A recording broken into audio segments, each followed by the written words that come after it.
Living outside in Calgary is no easy task, that's for sure.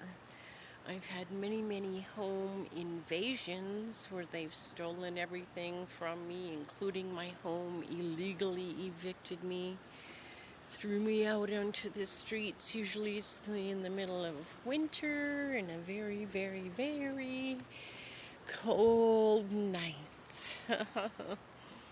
Yeah, that's how they choose to well, do this trauma-based genocide on me.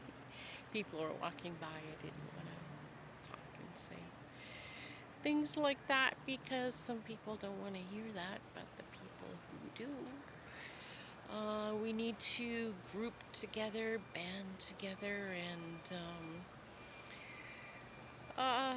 survive the storm, let's say, because the storm is coming. Whether people want to believe it or not, the storm is coming because nobody's stepping up and really putting great effort into doing anything about it. That's what it would take. A bunch of people to get together and look at the dirtiest crimes, not just these little cutbacks and things like that. No. We're talking dirty crimes that nobody wants to look at. We get rid of these few criminals that are controlling everything in the system and stuff, and we're all free. But we have to look at the dirtiest of the dirty, not just these little things, because that's what they want us, writing letters and complaining and bitching and wasting our time. What we really need to do right now is start saving the people on the streets because these are the people who have learned survival skills, who have learned how to make it, who have learned how to regulate their nervous systems despite the worst of the worst. And people really have no idea what it's like to be out here sleeping on roofs and finding a place to sleep, every night and begging for money and food and getting, literally nothing day after day, standing on the streets. Um, Hours and hours on end sometimes. And not even getting a meal out of it, is kind of sad. But I guess the point is that if we can somehow prepare and create not stations, because some of us can't really travel. My wheels are blowing out. Like, I need services to come to me, actually. And there was this Christopher's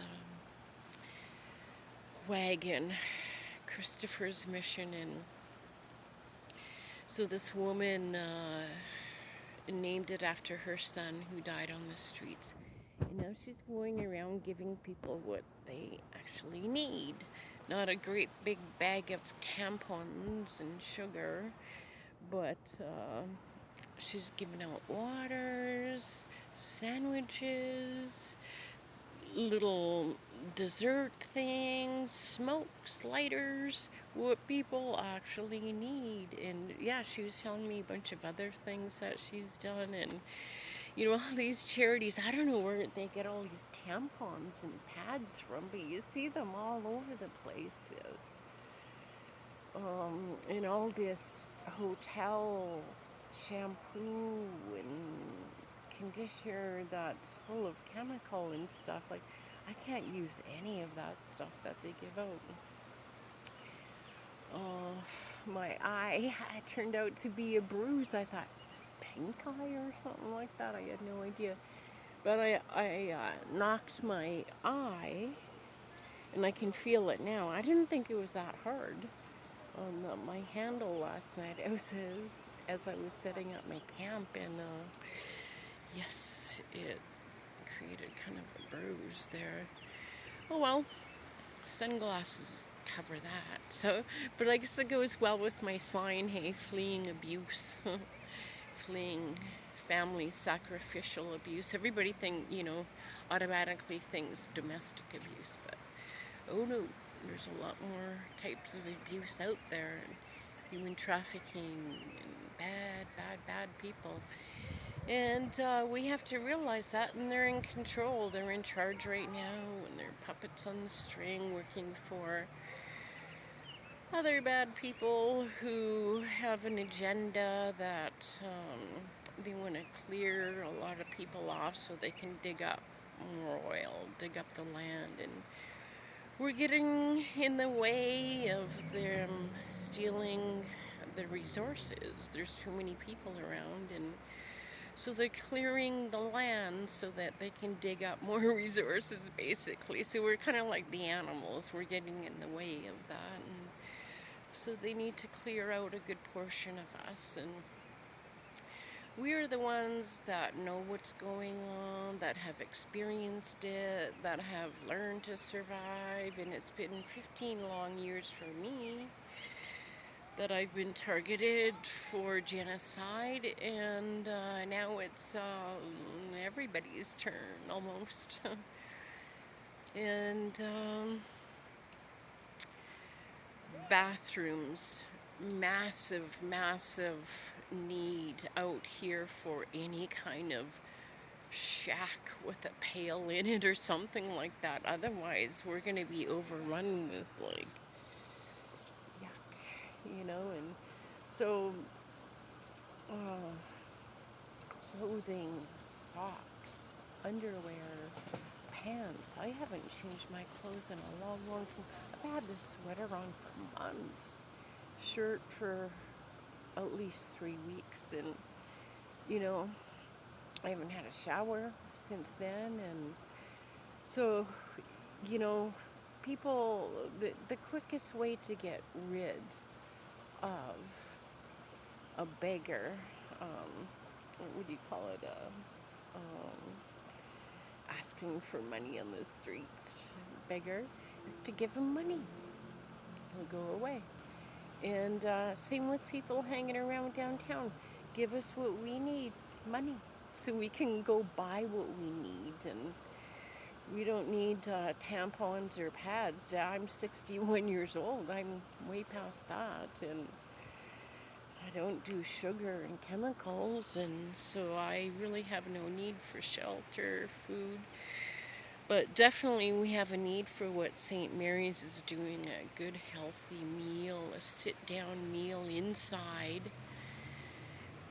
Our stuff is guarded, and they just can see the reality of things, it seems like, where other people just don't have a clue.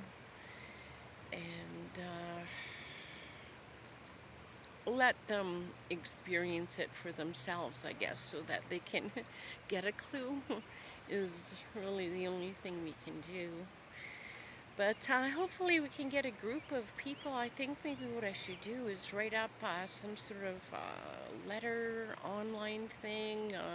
Hard to do anything when you're outside just trying to survive. Survival is a full-time job out here. I mean, going to the bathroom is almost a full-time job for me. Finding a place, charging the phone is definitely not easy. Food is, people give it, but it's usually junk, and that's why money is way the most, with money we can buy. I need new wheels. Who's gonna throw me a set of wheels on the street, and so money is the most important thing that you can give the homeless. Water. Always need water. Shelter, shower, just gifts from heaven. That would be for me right now. Socks, I do have pants. I don't like wearing tight leggings, tight pants, jeans, things. I like loose clothes. And sleeping bags, we can use tarps, tents, everything. And Who cares what the city said? Surviving or helping one another. Um, Compassion and empathy is going to save the world, not a government or a politician or it's going to be a group of empathic, compassionate, giving people like Christopher's mom, Vera Ann was her name. I think, yeah, Vera Ann.